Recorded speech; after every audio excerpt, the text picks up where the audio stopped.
Magandang araw po ng pagsamba. Kami po ay samahan niyo muli na umawit ng mga awitin para sa Panginoon. Tayo po'y manalangin. Aming Diyos, kami ay nagpapasalamat dahil kami po ay may kalayaang lumapit po sa inyo. Ano man po ang aming mga pinagdaanan ng mga nakaraang araw, alam namin na makasusumpong kami lagi ng pagpapanibagong lakas dahil sa inyo pong presensya ay may kagalakan, may kapayapaan, may kalakasan, at mayroon pong kaligayahan. Kaya, Panginoon, pagpalain niyo po ang aming mga pag-awit para sa inyo at kami ay akayin palagi sa kalooban niyo. Sa pangalan ng Panginoong Hesus. Amen. Amen. May galak, may saya, may tuwa sa piling ng Diyos. Hallelujah. Thank you, Lord.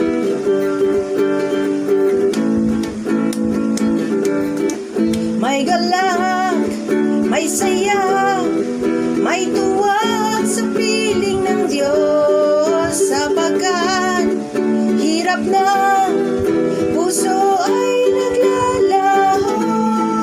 May awit, may saya, at papuri para sa Diyos na hatid ng puso, pinagpala niyang lubos. Handog niya ay kapayapaan, handog niya ay kagalakan, handog niya ay kalakasan sa bawat pusong napapagal. Kaya't ang awit ng papuri, awit ng pasasalamat, at ang awit ng pagsamba ay para lang sa Kanya. May galak, may galak, may saya, may tuwa sa piling ng Diyos, sapagkat hirap na puso ay naglalaho. May awit, may saya, at papuri para sa Diyos na hatid ng puso, pinagpala niyang lubos.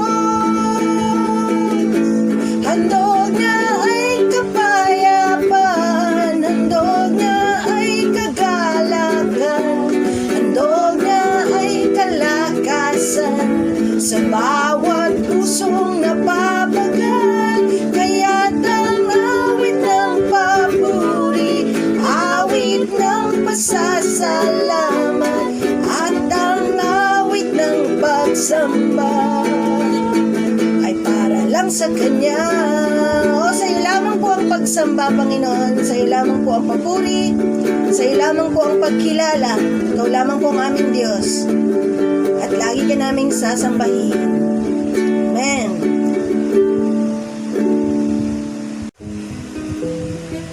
O Panginoon, walang makapapantay sa inyong kadakilaan. Kayo po ay nananatiling makapangyarihan kahit sa gitna ng aming mga pinagdadaanan. Alam namin, hindi kayo nagsasawalang bahala. Kayo po ay laging kumikilos. This is our confidence, O God, that we will see your goodness and your power in the land of the living. At ang awiting ito, Panginoon, ay pagpapahayag namin na ikaw ay makapangyarihan sa lahat, kahit sa aming mga sitwasyon.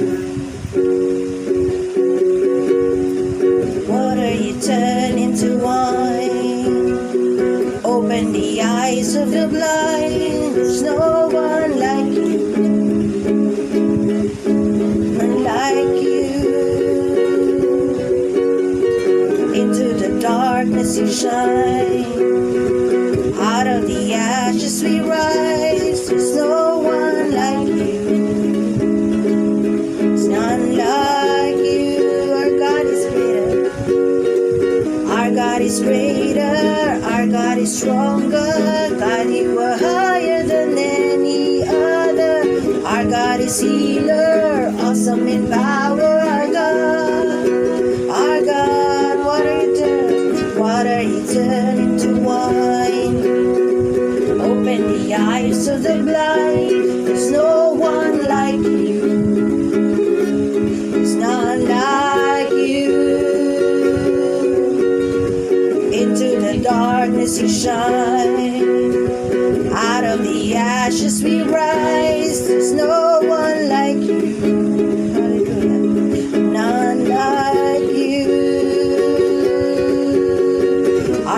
is greater, our God is stronger. God, you are higher than any other.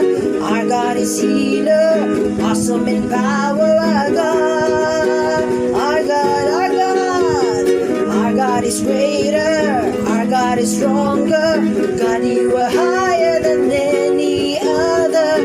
Our God is healer, awesome in power. Our God, our God, our God. Our God is greater, our God is stronger. God, you are higher than any other. Our God is healer, awesome in power. Our God, our God. Our God is greater, our God is stronger. God, you are higher than any other. Our God is healer, awesome in power. Our God, our God. Amen. Praise you, Lord. Dakila po kayo, wala na pong dadakila pa sa inyo. At itataas namin kayo palagi sa aming mga buhay. Sa pangalan ng Panginoong Jesus.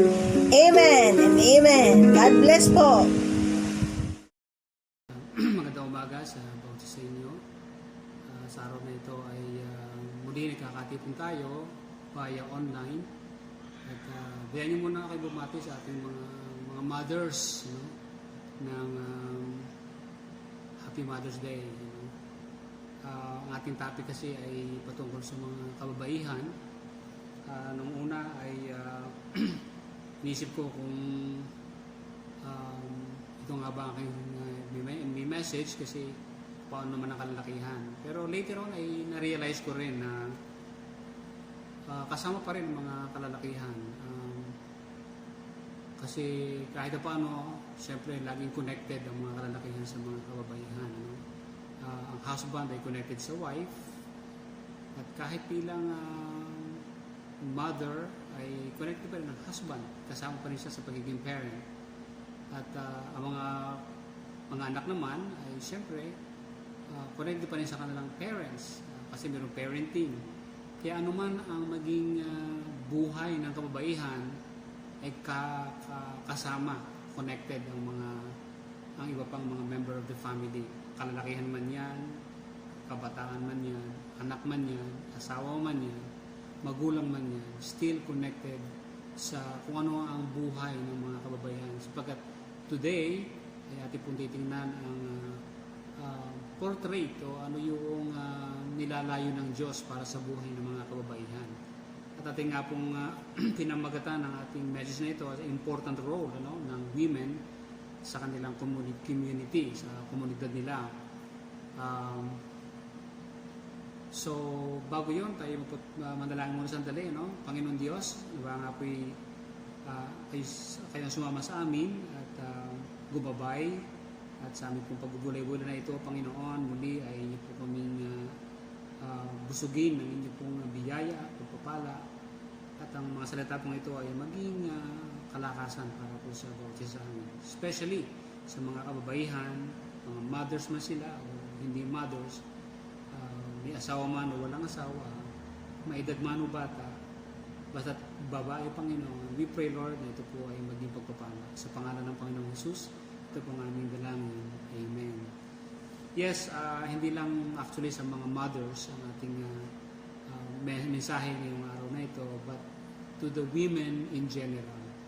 At ang ating text ay nasa sa aklat ni Titus, mula 3 hanggang 5. No? So, babasahin natin, verse 3, na gayon din ang matatandang babae ay maging magalang sa kanilang kilos, hindi palabintangin ni paalipin man sa maraming alak, mga guro ng kabutihan, upang kanilang maturuan ang mga babaeng may kabataan na magsiibig sa kanyang asawa, magsiibig sa kanilang mga anak, mangagpakalinis, mangagpakasipag sa bahay, magagandang loob, pasakop sa kanya-kanyang asawa, upang huwag labas-tanganin ang salita ng Diyos. So ito po yung ating passage, Titus chapter 2 verses 3 hanggang 5. Ano? So, ano nga ba yung mga papel o roles? Ano nga ba yung paglalarawan na nais ng Panginoon sa mabubuting mga may bahay? Yan, pag-greeting pa rin yan, Happy Mother's Day. Ito yung marahil picture ng isang talagang typical multitasking woman, or maybe multitasking mother, so ang daming kamay, doing many things at the same time. So para hindi yata happy itong ganitong picture, but pinoportray lang nito kung gaano talaga special, kadakila, dapat ma-appreciate, dapat maintindihan ng mga kababaihan, especially kung siya isang housewife o siya isang mother, working mother, maaaring sa bahay o sa labas. Ganyan yung picture natin. Talagang grabe, grabe yung, kaya dapat ma-appreciate siya. Okay, so pag-asalarawan ng Biblia sa isang mabuti o bitihing babae ayon sa aklat ng Titus.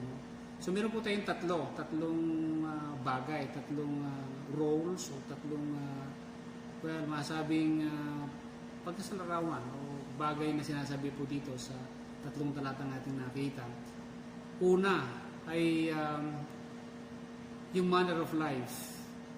Ang isang kababaihan o isang babae ay dapat magkaroon ng isang exemplary, magandang halimbawa.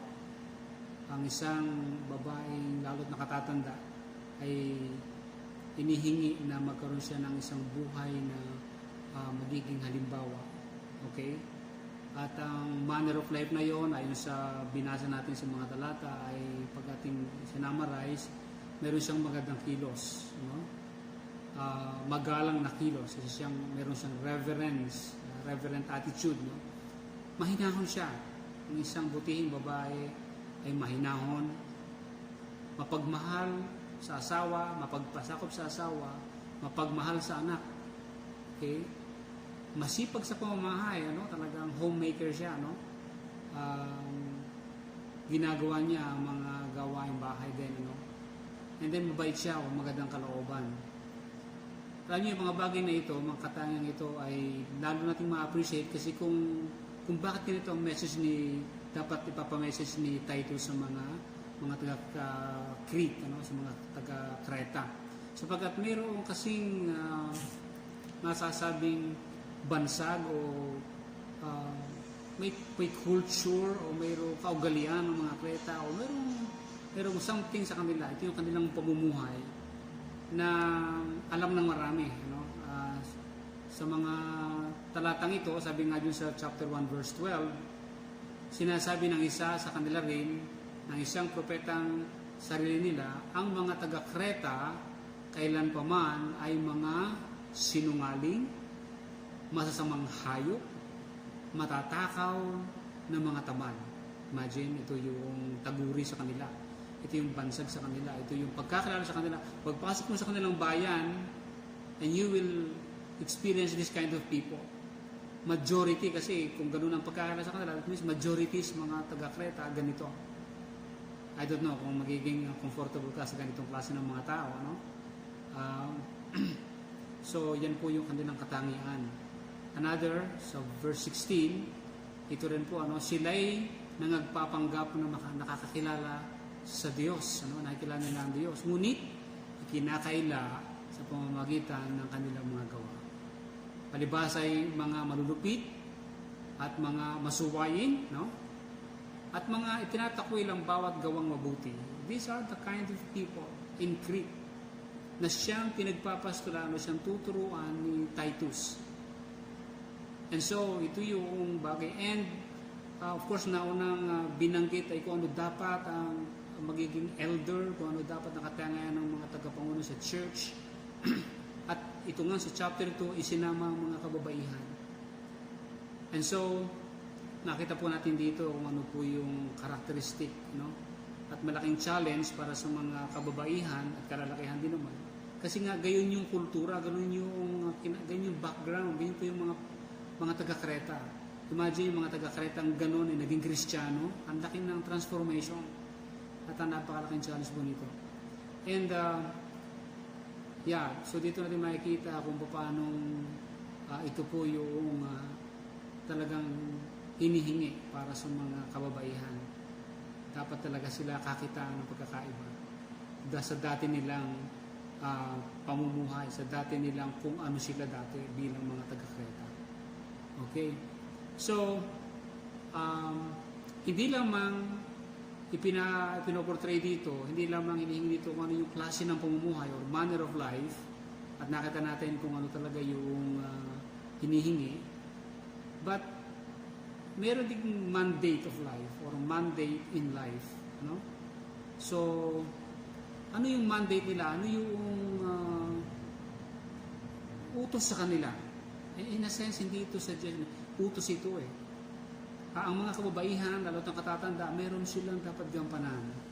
At yan lang sila ay maging hindi lang halimbawa, kundi kanila itong ituturo sa mga susunod na henerasyon, sa mga nakakabata, sa mga younger women. You know? So, ituturo nila. Ano yung kanila ituturo sa mga sumunod sa kanila? Siyempre, yung manner of life na yun. At kasama nga doon ay ang pagiging mapagmahal sa asawa, mapagmahal sa anak, mapagpasakop sa asawa, at hindi pagiging sinungaling bilang mga kababaihan, and so on and so forth. Meron silang obligasyon na sabi, kayong mga matatandang kababaihan, ituturo ninyo itong mga bagay na ito, itong mga natutunan ninyo ito. Ito yung doktrina, ito yung buhay na inyong natutunan. Ituturo nyo ito sa mga nakakabata sa inyo. Kaya napakalaki rin ang role ng mga kababaihan, no? At napakamalaking incentive kung bakit nila gagawin ang bagay na yun, manner of life na yun, yung pagbabago yun ng buhay, sapagkat sila ay ipapasa nila ito sa iba. So yun, ano, at another thing,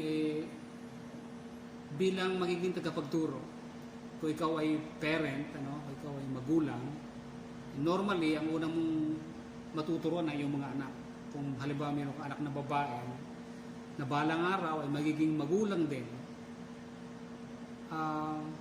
at dahil ikaw ay ang mga magtuturo, ay talagang mahalaga na kukuha ka sa iyong experience. Pero ang kaso ngayon, alam mo, ang kaso ngayon, marami ngayong mga anak na aminin natin na marami na rin pinagagalingan ng kanilang kaalaman. Maaaring nauna tayo bilang mga nakatatanda, ano? O bilang kayo mga nakatatandang mga babae, magulang, sa inyong mga anak. Pero somehow, pagdating nila, at lalo pat mga educated sila, lalo pat sila ay mayroon ng mga, mature na rin sila kahit paano, alam nila kanilang gagawin somehow. Mas medyo angat sila, mayroon na silang mga paraan,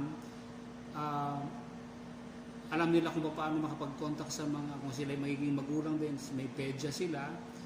And then pag kami mga bagay-bagay na gusto nilang alamin sa pag-aruga ng bata, meron silang Google, hindi katulad natin nung una. No? But, kaya ang nakalagay ito, principles versus practices. No? May mga pagkakataon na hindi natin kinakailangan yung specific o yung details na ituturo sa kanila. Lalo pa yung mga pamamaraan. May mga pagkakataon na yung mga ating dating practices ay hindi na siyang practice ngayon, no? At halimbawa, nung una may mga araw ng paliligo, ngayon hindi, no? Anytime. Tsaka o kaya mayroong oras sa isang araw ng paliligo. This kind of things, mga specifics, ay kanila na itong natututunan, no? Yung dati lampin, ano, ngayon diaper, so mahirap nang magturo eh. So hindi siguro yung mga specific nila, but some principles lang na. At pagka may mga pagkakataon na some insights, yung karanasan, paano ba kayo nagpapatulog ng baby, ganyan, paano ba o nagtagal ang inyong pagsasama bilang mag-asawa ng tatay, ilan na bang taong kayong nag-anniversary, bakit kayo tumagal, and then pwede ka magkwento. That's in that way, doon ka makapagtuturo eh. Kung paano kayo nagbabate after na magkaroon ng quarrel, no? So, mga ganong bagay. Okay. So, meron kasi silang context na yun, no? Lalo pat ang anak mo ay hindi lamang nag-aral, ay baka yan ay doktor pa yan, no? So maraming alam yan sa pagpapalakad din. Sa kanyang anak, no? Okay. And then pangatlo ay siyempre sabi nga natin number 1 ay ang paglalarawang ito yung manner, ano? Ang pangalawa merong mandate, at ang pangatlo at panghuli ay ang motive. Bakit? Ano yung motive na tayo ay gagawin natin mga bagay na ito? Ang mga kababaihan ay gagawin nila yan.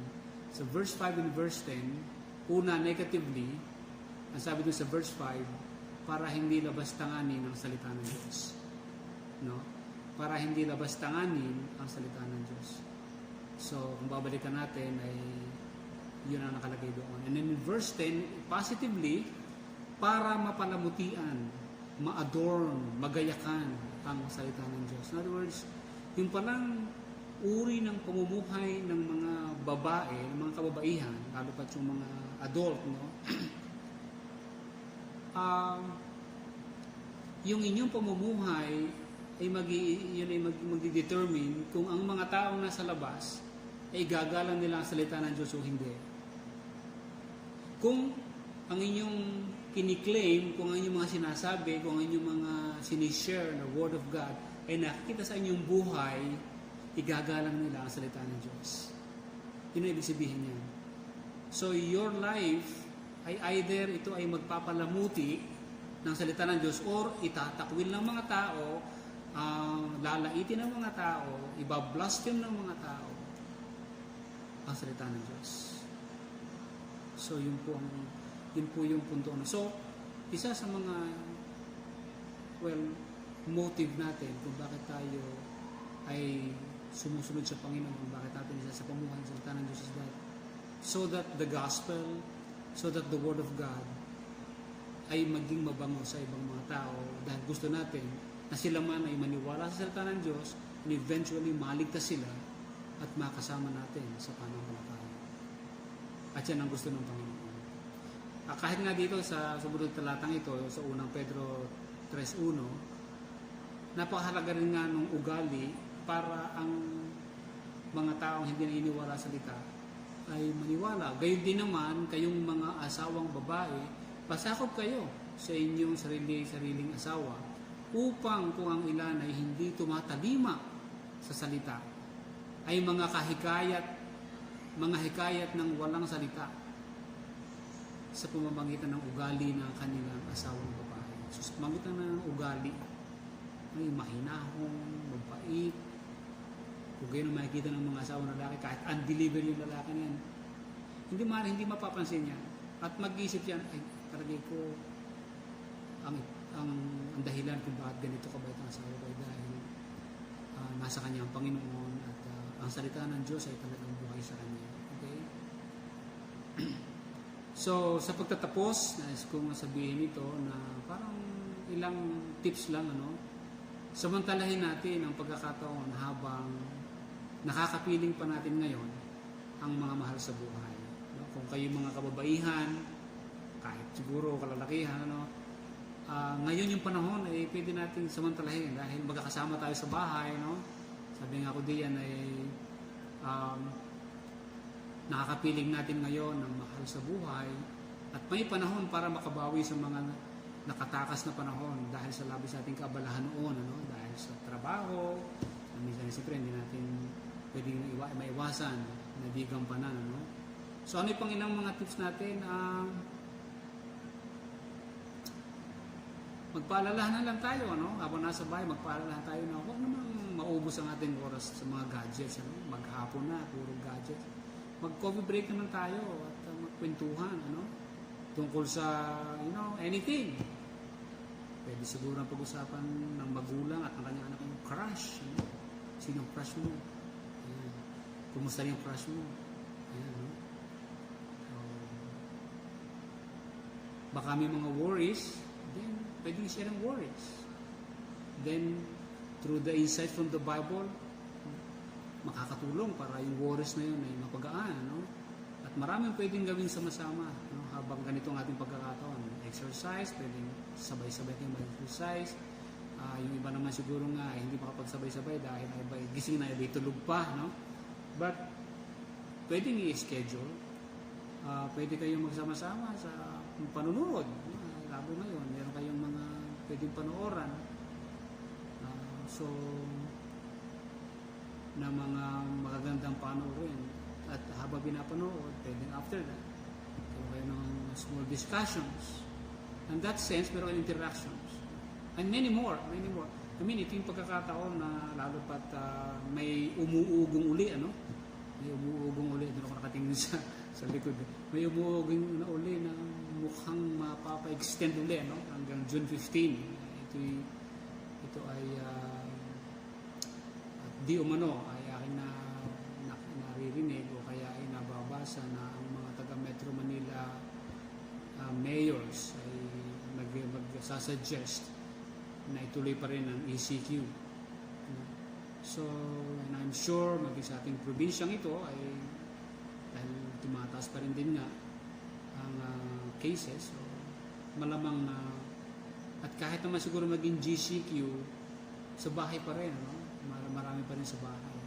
So kaya habang ito ay naririto tayo, ay narito rin lamang ang ating samantalahin. Okay, so ano yung tatlong pag-portrait o paglalarawan or role na pwede natin makita, lalo sa mga kababaihan natin ngayon na nagka-celebrate ng bilang lalo mga mothers, nagka-celebrate ng Mother's Day. Una ay yung manner of life. Yung pagkakaroon ng pagbabago, no? I mean, maging exemplary ang buhay ng mga kababaihan. Dahil ito ay pwede lang ituro sa mga nakakabata sa kanila, yung kanilang natutuhan na ito. Pero ituturo nila sa nakakabata sa kanila, and last but not the least, ang pagkukuhanan nila ng motive para nila magawa yun ay sapagkat kapag nangyari na yun, ang salita ng Diyos ay magiging mabango para sa mga hindi naniniwala sa salita ng Diyos. Okay, so again, let us pray. Panginoon, nawa nga po'y maging isang pagpapala po ang meditation na ito, lalo po sa mga kababaihan. Sa aming mga kalalakihan din naman, Panginoon, nawa po kami ay maging supportive at aming pong tulungan ng mga kababaihan na maabot nila ang level na ito, ang role na ito. Sapagkat napakahalaga ng kanilang bahagi sa lipunan, mahalaga ang kanilang bahagi sa aming buhay ng mga kalalakihan, malaki ang kanilang bahagi sa tahanan, sa sambayanan, sa pagpapalaki ng mga anak, at talagang sila po ay napakalaking role na ito. Kaya Panginoon, ang inyong biyaya nawa ay sumakan nila. Sa pangalan ng Panginoong Jesus, ito pong aming dalangin. Amen. Amen.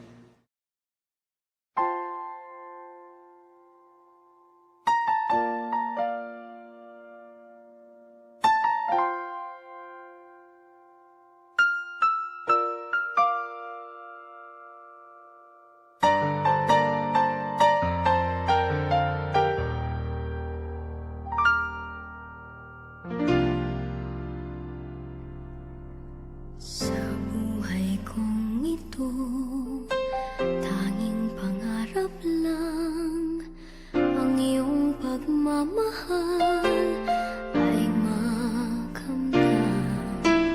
Kahit na sandali kita'y mamasdan, ligaya ay tila bang walang hanggan.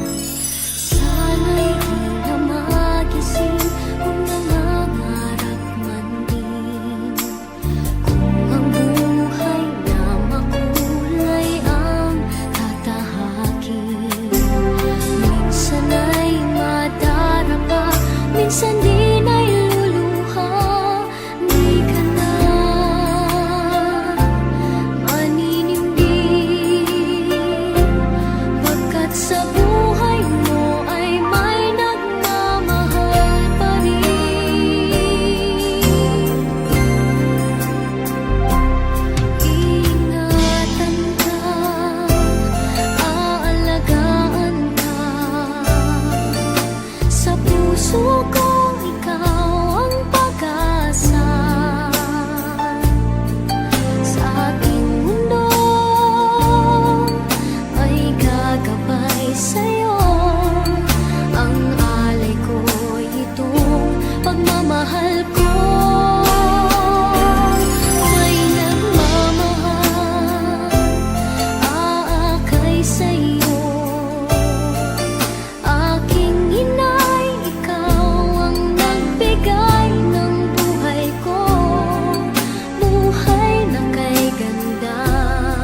At sa buhay